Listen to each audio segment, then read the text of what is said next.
ಕನ್ನೇರಿ ಶ್ರೀಗಳ ಹೇಳಿಕೆ ವಿವಾದವನ್ನ ಪಡೆದುಕೊಳ್ತಾ ಇದ್ದಂತೆ ಲಿಂಗಾಯತ ಸಮುದಾಯದ ಮುಖಂಡರು ಆಕ್ರೋಶವನ್ನ ಹೊರಹಾಕಿದ್ರು.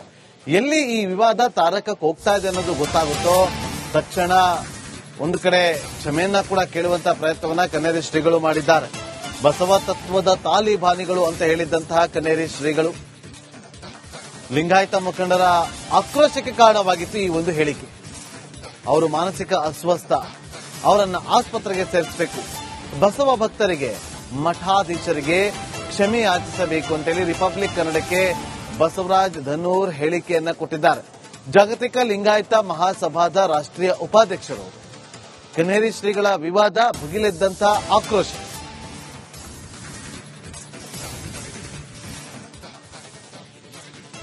ಯಾಕೆ ಈ ರೀತಿ ಹೇಳಿಕೆಗಳು ಕೊಡ್ತಾ ಇದ್ದಾರೆ?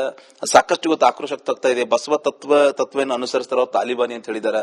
ಸ್ವಾಮೀಜಿಗಳ ಬಗ್ಗೆ ಎಲ್ಲ ಹಗುರು ಮಾತಾಡಿದ್ದಾರೆ. ಸರ್, ಏನ್ ಹೇಳ್ಬೇಕಂತ ತಾವು? ಕನ್ನೇರಿ ಸ್ವಾಮೀಜಿ ರಾಯಬಾಗದ ಒಂದು ಕಾರ್ಯಕ್ರಮದಲ್ಲಿ ಮತ್ತೆ ಬಸವ ತತ್ವದ ಸ್ವಾಮೀಜಿಗಳನ್ನ ಬಸವ ತತ್ವದ ತಾಲಿಬಾನಿಗಳೆಂದು ಕರೆದು ಇವರು ರಾತ್ರಿ ಹೊತ್ತು ಟಿ ಶರ್ಟ್ ಧರಿಸಿ ಬರ್ಮುಡಾ ಧರಿಸಿ ಹೋಟೆಲ್ಗೆ ಹೋಗ್ತಾರೆ, ಬಾರಿಗೆ ಹೋಗ್ತಾರೆ ಎನ್ನುವಂತ ಒಂದು ಕೀಳು ಮಟ್ಟದ ಹೇಳಿಕೆಯನ್ನು ಕೊಟ್ಟಿರೋದನ್ನ ನಾನು ಹೀಗೆ ನೋಡಿದ್ದೇನೆ.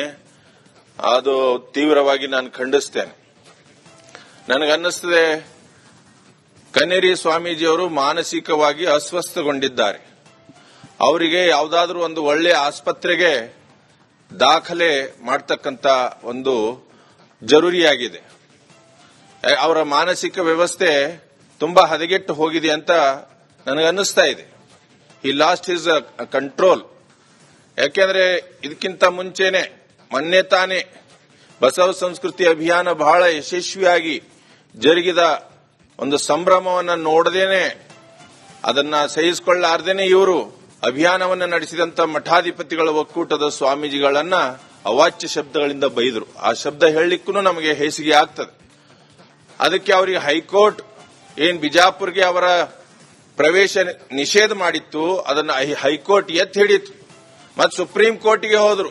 ಸುಪ್ರೀಂ ಕೋರ್ಟ್ ಕೂಡ ಇವರಿಗೆ ಛೀಮಾರಿ ಹಾಕಿ, ನೀವು ಒಬ್ಬ ಒಳ್ಳೆಯ ಪ್ರಜೆ ಅಲ್ಲ, ನೀವು ಯಾವುದಾದ್ರೂ ಒಂದು ಮಠದಲ್ಲಿ ಧ್ಯಾನ ಮಾಡ್ರಿ ಅನ್ನುವಂತ ಮಾತನ್ನ ಸುಪ್ರೀಂ ಕೋರ್ಟ್ ಇವರಿಗೆ ಹೇಳಿದೆ. ಆದರೂ ಇಂಥ ಒಂದು ಸೂಕ್ಷ್ಮ ಪರಿಸ್ಥಿತಿಯಲ್ಲಿಯೂ ಕೂಡ ಮತ್ತೆ ಇಂತಹ ಒಂದು ಬಸವ ತತ್ವದ ತಾಲಿಬಾನಿಗಳಂತಾರಂದ್ರೆ ಇವ್ರು ಎಂತ ಒಂದು ಮನಸ್ಸಿನಲ್ಲಿ ದ್ವೇಷ ತುಂಬಿಕೊಂಡಿದ್ದಾರೆ, ಇವ್ರ ಮನಸ್ಸಿನಲ್ಲಿ ಎಂತ ಒಂದು ಆಕ್ರೋಶ ತುಂಬಿಕೊಂಡಿದ್ದಾರೆ. ಇವರಿಂದ ಸಮಾಜದ ಉನ್ನತಿ ಆಗಲ್ಲ, ಸಮಾಜ ಹದಗೆಡ್ತದೆ. ಅದಕ್ಕಾಗಿ ಇವರು ಯಾವುದೇ ಹೇಳಿಕೆಯನ್ನ ಕೊಡದಂತೆ ಸರ್ಕಾರ ಇವ್ರ ಮೇಲೆ ನಿಷೇಧ ಹಾಕಬೇಕು. ಇವರು ಮಠದಿಂದ ಹೊರಗೆ ಓಡಾಡಬಾರದು. ಇವ್ರ ಮೇಲೆ ಸಂಪೂರ್ಣ ಮಾತು ಬಾಯಿ ಬಿಚ್ಚದಂತೆ ಇವರಿಗೆ ಹೇಳಿಕೆಯನ್ನ ಕೊಡಬೇಕು ಸರ್ಕಾರ. ನಾವು ಆಗ್ರಹ ಮಾಡ್ತೇವೆ ಸರ್ಕಾರಕ್ಕೆ. ಇನ್ನೊಂದು, ಎಲ್ಲ ಬಸವ ಭಕ್ತರ ಹೆಸರಿಗೆ ಏನಾದರೂ ನೀವು ಮತ್ತೊಮ್ಮೆ ಬಂದ್ರೆ ನಾವು ನಿಮ್ಮನ್ನ ಸುಮ್ಮನೆ ಬಿಡಲ್ಲ, ನಾವು ಬೀದಿಗಿಳಿದು ಹೋರಾಟ ಮಾಡ್ತೇವೆ. ಕನ್ನೇರಿ ಶ್ರೀಗಳ ಹೇಳಿಕೆ ವಿವಾದವನ್ನ ಪಡೆದುಕೊಳ್ತಾ ಇದ್ದಂತೆ ಲಿಂಗಾಯತ ಸಮುದಾಯದ ಮುಖಂಡರು ಆಕ್ರೋಶವನ್ನ ಹೊರಹಾಕಿದ್ರು. ಎಲ್ಲಿ ಈ ವಿವಾದ ತಾರಕಕ್ಕೆ ಹೋಗ್ತಾ ಇದೆ ಅನ್ನೋದು ಗೊತ್ತಾಗುತ್ತೋ ತಕ್ಷಣ ಒಂದು ಕಡೆ ಕ್ಷಮೆಯನ್ನ ಕೂಡ ಕೇಳುವಂತಹ ಪ್ರಯತ್ನವನ್ನ ಕನ್ನೇರಿ ಶ್ರೀಗಳು ಮಾಡಿದ್ದಾರೆ. ಬಸವ ತತ್ವದ ತಾಲಿಬಾನಿಗಳು ಅಂತ ಹೇಳಿದ್ದಂತಹ ಕನ್ನೇರಿ ಶ್ರೀಗಳು ಲಿಂಗಾಯತ ಮುಖಂಡರ ಆಕ್ರೋಶಕ್ಕೆ ಕಾರಣವಾಗಿತ್ತು ಈ ಒಂದು ಹೇಳಿಕೆ. ಅವರು ಮಾನಸಿಕ ಅಸ್ವಸ್ಥ, ಅವರನ್ನ ಆಸ್ಪತ್ರೆಗೆ ಸೇರಿಸಬೇಕು, ಬಸವ ಭಕ್ತರಿಗೆ ಮಠಾಧೀಶರಿಗೆ ಕ್ಷಮೆ ಯಾಚಿಸಬೇಕು ಅಂತೇಳಿ ರಿಪಬ್ಲಿಕ್ ಕನ್ನಡಕ್ಕೆ ಬಸವರಾಜ್ ಧನ್ನೂರ್ ಹೇಳಿಕೆಯನ್ನ ಕೊಟ್ಟಿದ್ದಾರೆ. ಜಾಗತಿಕ ಲಿಂಗಾಯತ ಮಹಾಸಭಾದ ರಾಷ್ಟ್ರೀಯ ಉಪಾಧ್ಯಕ್ಷರು ಕನ್ನೇರಿ ಶ್ರೀಗಳ ವಿವಾದ ಭುಗಿಲೆದ್ದಂತ ಆಕ್ರೋಶ.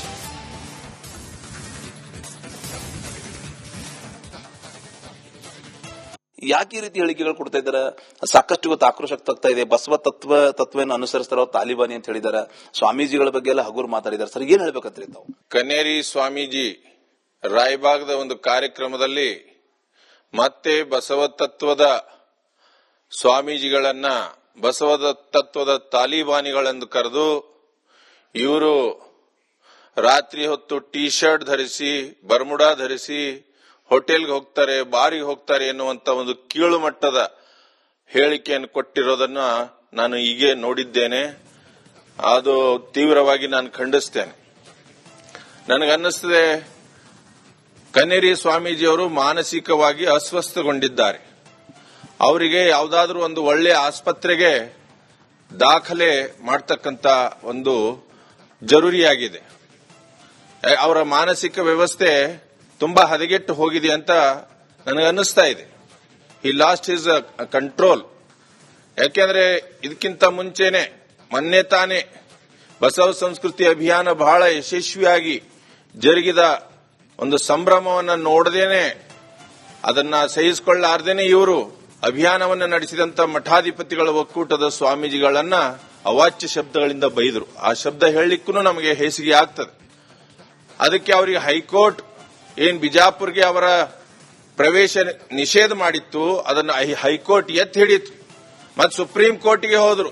ಸುಪ್ರೀಂ ಕೋರ್ಟ್ ಕೂಡ ಇವರಿಗೆ ಛೀಮಾರಿ ಹಾಕಿ, ನೀವು ಒಬ್ಬ ಒಳ್ಳೆಯ ಪ್ರಜೆ ಅಲ್ಲ, ನೀವು ಯಾವುದಾದ್ರೂ ಒಂದು ಮಠದಲ್ಲಿ ಧ್ಯಾನ ಮಾಡ್ರಿ ಅನ್ನುವಂತ ಮಾತನ್ನ ಸುಪ್ರೀಂ ಕೋರ್ಟ್ ಇವರಿಗೆ ಹೇಳಿದೆ. ಆದರೂ ಇಂಥ ಒಂದು ಸೂಕ್ಷ್ಮ ಪರಿಸ್ಥಿತಿಯಲ್ಲಿಯೂ ಕೂಡ ಮತ್ತೆ ಇಂತಹ ಒಂದು ಬಸವ ತತ್ವದ ತಾಲಿಬಾನಿಗಳಂತಾರಂದ್ರೆ ಇವ್ರು ಎಂತ ಒಂದು ಮನಸ್ಸಿನಲ್ಲಿ ದ್ವೇಷ ತುಂಬಿಕೊಂಡಿದ್ದಾರೆ, ಇವ್ರ ಮನಸ್ಸಿನಲ್ಲಿ ಎಂತ ಒಂದು ಆಕ್ರೋಶ ತುಂಬಿಕೊಂಡಿದ್ದಾರೆ. ಇವರಿಂದ ಸಮಾಜದ ಉನ್ನತಿ ಆಗಲ್ಲ, ಸಮಾಜ ಹದಗೆಡ್ತದೆ. ಅದಕ್ಕಾಗಿ ಇವರು ಯಾವುದೇ ಹೇಳಿಕೆಯನ್ನ ಕೊಡದಂತೆ ಸರ್ಕಾರ ಇವ್ರ ಮೇಲೆ ನಿಷೇಧ ಹಾಕಬೇಕು. ಇವರು ಮಠದಿಂದ ಹೊರಗೆ ಓಡಾಡಬಾರದು. ಇವ್ರ ಮೇಲೆ ಸಂಪೂರ್ಣ ಮಾತು ಬಾಯಿ ಬಿಚ್ಚದಂತೆ ಇವರಿಗೆ ಹೇಳಿಕೆಯನ್ನ ಕೊಡಬೇಕು ಸರ್ಕಾರ. ನಾವು ಆಗ್ರಹ ಮಾಡ್ತೇವೆ ಸರ್ಕಾರಕ್ಕೆ. ಇನ್ನೊಂದು, ಎಲ್ಲ ಬಸವ ಭಕ್ತರ ಹೆಸರಿಗೆ ಏನಾದರೂ ನೀವು ಮತ್ತೊಮ್ಮೆ ಬಂದ್ರೆ ನಾವು ನಿಮ್ಮನ್ನ ಸುಮ್ಮನೆ ಬಿಡಲ್ಲ, ನಾವು ಬೀದಿಗಿಳಿದು ಹೋರಾಟ ಮಾಡ್ತೇವೆ.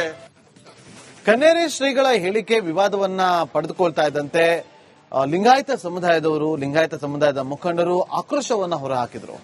ಎಲ್ಲಿ ಈ ವಿವಾದ ತಾರಕಕ್ಕೆ ಹೋಗ್ತಾ ಇದೆ ಅನ್ನೋದು ಗೊತ್ತಾಗುತ್ತೋ ತಕ್ಷಣ ಒಂದು ಕಡೆ ಕ್ಷಮೆಯನ್ನ ಕೂಡ ಕೇಳುವಂತಹ ಪ್ರಯತ್ನವನ್ನ ಕನ್ನೇರಿ ಶ್ರೀಗಳು ಮಾಡಿದ್ದಾರೆ. ಬಸವ ತತ್ವದ ತಾಲಿಬಾನಿಗಳು ಅಂತ ಹೇಳಿದ್ದಂತಹ ಕನ್ನೇರಿ ಶ್ರೀಗಳು ಲಿಂಗಾಯತ ಮುಖಂಡರ ಆಕ್ರೋಶಕ್ಕೆ ಕಾರಣವಾಗಿತ್ತು ಈ ಒಂದು ಹೇಳಿಕೆ. ಅವರು ಮಾನಸಿಕ ಅಸ್ವಸ್ಥ, ಅವರನ್ನ ಆಸ್ಪತ್ರೆಗೆ ಸೇರಿಸಬೇಕು, ಬಸವ ಭಕ್ತರಿಗೆ ಮಠಾಧೀಶರಿಗೆ ಕ್ಷಮೆ ಯಾಚಿಸಬೇಕು ಅಂತೇಳಿ ರಿಪಬ್ಲಿಕ್ ಕನ್ನಡಕ್ಕೆ ಬಸವರಾಜ್ ಧನ್ನೂರ್ ಹೇಳಿಕೆಯನ್ನ ಕೊಟ್ಟಿದ್ದಾರೆ. ಜಾಗತಿಕ ಲಿಂಗಾಯತ ಮಹಾಸಭಾದ ರಾಷ್ಟ್ರೀಯ ಉಪಾಧ್ಯಕ್ಷರು. ಕನ್ನೇರಿ ಶ್ರೀಗಳ ವಿವಾದ ಭುಗಿಲೆದ್ದಂತಹ ಆಕ್ರೋಶ.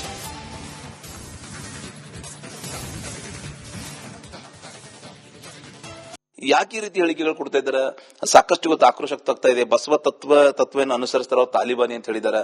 ಸ್ವಾಮೀಜಿಗಳ ಬಗ್ಗೆ ಎಲ್ಲ ಹಗುರು ಮಾತಾಡಿದ್ದಾರೆ. ಸರ್, ಏನ್ ಹೇಳ್ಬೇಕಂತ ತಾವು? ಕನ್ನೇರಿ ಸ್ವಾಮೀಜಿ ರಾಯಬಾಗದ ಒಂದು ಕಾರ್ಯಕ್ರಮದಲ್ಲಿ ಮತ್ತೆ ಬಸವ ತತ್ವದ ಸ್ವಾಮೀಜಿಗಳನ್ನ ಬಸವ ತತ್ವದ ತಾಲಿಬಾನಿಗಳೆಂದು ಕರೆದು, ಇವರು ರಾತ್ರಿ ಹೊತ್ತು ಟೀ ಶರ್ಟ್ ಧರಿಸಿ, ಬರ್ಮುಡಾ ಧರಿಸಿ ಹೋಟೆಲ್ಗೆ ಹೋಗ್ತಾರೆ, ಬಾರಿಗೆ ಹೋಗ್ತಾರೆ ಎನ್ನುವಂತ ಒಂದು ಕೀಳು ಮಟ್ಟದ ಹೇಳಿಕೆಯನ್ನು ಕೊಟ್ಟಿರೋದನ್ನ ನಾನು ಹೀಗೆ ನೋಡಿದ್ದೇನೆ. ಅದು ತೀವ್ರವಾಗಿ ನಾನು ಖಂಡಿಸ್ತೇನೆ. ನನಗನ್ನಿಸ್ತದೆ ಕನ್ನೇರಿ ಸ್ವಾಮೀಜಿಯವರು ಮಾನಸಿಕವಾಗಿ ಅಸ್ವಸ್ಥಗೊಂಡಿದ್ದಾರೆ. ಅವರಿಗೆ ಯಾವುದಾದ್ರೂ ಒಂದು ಒಳ್ಳೆಯ ಆಸ್ಪತ್ರೆಗೆ ದಾಖಲೆ ಮಾಡತಕ್ಕಂತ ಒಂದು ಜರೂರಿಯಾಗಿದೆ. ಅವರ ಮಾನಸಿಕ ವ್ಯವಸ್ಥೆ ತುಂಬಾ ಹದಗೆಟ್ಟು ಹೋಗಿದೆ ಅಂತ ನನಗನ್ನಿಸ್ತಾ ಇದೆ. ಈ ಲಾಸ್ಟ್ ಹಿಸ್ ಕಂಟ್ರೋಲ್. ಯಾಕೆಂದ್ರೆ ಇದಕ್ಕಿಂತ ಮುಂಚೆನೆ ಮೊನ್ನೆ ತಾನೇ ಬಸವ ಸಂಸ್ಕೃತಿ ಅಭಿಯಾನ ಬಹಳ ಯಶಸ್ವಿಯಾಗಿ ಜರುಗಿದ ಒಂದು ಸಂಭ್ರಮವನ್ನು ನೋಡದೇನೆ, ಅದನ್ನ ಸಹಿಸಿಕೊಳ್ಳಾರ್ದೇನೆ ಇವರು ಅಭಿಯಾನವನ್ನು ನಡೆಸಿದಂತ ಮಠಾಧಿಪತಿಗಳ ಒಕ್ಕೂಟದ ಸ್ವಾಮೀಜಿಗಳನ್ನ ಅವಾಚ್ಯ ಶಬ್ದಗಳಿಂದ ಬೈದರು. ಆ ಶಬ್ದ ಹೇಳಲಿಕ್ಕೂ ನಮಗೆ ಹೇಸಿಗೆ ಆಗ್ತದೆ. ಅದಕ್ಕೆ ಅವರಿಗೆ ಹೈಕೋರ್ಟ್ ಬಿಜಾಪುರ್ಗೆ ಅವರ ಪ್ರವೇಶ ನಿಷೇಧ ಮಾಡಿತ್ತು, ಅದನ್ನು ಹೈಕೋರ್ಟ್ ಎತ್ತಿ ಹಿಡಿತು. ಮತ್ತು ಸುಪ್ರೀಂ ಕೋರ್ಟ್ಗೆ ಹೋದ್ರು. ಸುಪ್ರೀಂ ಕೋರ್ಟ್ ಕೂಡ ಇವರಿಗೆ ಛೀಮಾರಿ ಹಾಕಿ, ನೀವು ಒಬ್ಬ ಒಳ್ಳೆಯ ಪ್ರಜೆ ಅಲ್ಲ, ನೀವು ಯಾವುದಾದ್ರೂ ಒಂದು ಮಠದಲ್ಲಿ ಧ್ಯಾನ ಮಾಡ್ರಿ ಅನ್ನುವಂತ ಮಾತನ್ನ ಸುಪ್ರೀಂ ಕೋರ್ಟ್ ಇವರಿಗೆ ಹೇಳಿದೆ. ಆದರೂ ಇಂಥ ಒಂದು ಸೂಕ್ಷ್ಮ ಪರಿಸ್ಥಿತಿಯಲ್ಲಿಯೂ ಕೂಡ ಮತ್ತೆ ಇಂತಹ ಒಂದು ಬಸವ ತತ್ವದ ತಾಲಿಬಾನಿಗಳಂತಾರಂದ್ರೆ ಇವ್ರು ಎಂತ ಒಂದು ಮನಸ್ಸಿನಲ್ಲಿ ದ್ವೇಷ ತುಂಬಿಕೊಂಡಿದ್ದಾರೆ, ಇವ್ರ ಮನಸ್ಸಿನಲ್ಲಿ ಎಂತ ಒಂದು ಆಕ್ರೋಶ ತುಂಬಿಕೊಂಡಿದ್ದಾರೆ. ಇವರಿಂದ ಸಮಾಜದ ಉನ್ನತಿ ಆಗಲ್ಲ, ಸಮಾಜ ಹದಗೆಡ್ತದೆ. ಅದಕ್ಕಾಗಿ ಇವರು ಯಾವುದೇ ಹೇಳಿಕೆಯನ್ನ ಕೊಡದಂತೆ ಸರ್ಕಾರ ಇವ್ರ ಮೇಲೆ ನಿಷೇಧ ಹಾಕಬೇಕು. ಇವರು ಮಠದಿಂದ ಹೊರಗೆ ಓಡಾಡಬಾರದು. ಇವ್ರ ಮೇಲೆ ಸಂಪೂರ್ಣ ಮಾತು ಬಾಯಿ ಬಿಚ್ಚದಂತೆ ಇವರಿಗೆ ಹೇಳಿಕೆಯನ್ನ ಕೊಡಬೇಕು ಸರ್ಕಾರ. ನಾವು ಆಗ್ರಹ ಮಾಡ್ತೇವೆ ಸರ್ಕಾರಕ್ಕೆ. ಇನ್ನೊಂದು, ಎಲ್ಲ ಬಸವ ಭಕ್ತರ ಹೆಸರಿಗೆ ಏನಾದರೂ ನೀವು ಮತ್ತೊಮ್ಮೆ ಬಂದ್ರೆ ನಾವು ನಿಮ್ಮನ್ನ ಸುಮ್ಮನೆ ಬಿಡಲ್ಲ. ನಾವು ಬೀದಿಗಿಳಿದು ಹೋರಾಟ ಮಾಡ್ತೇವೆ.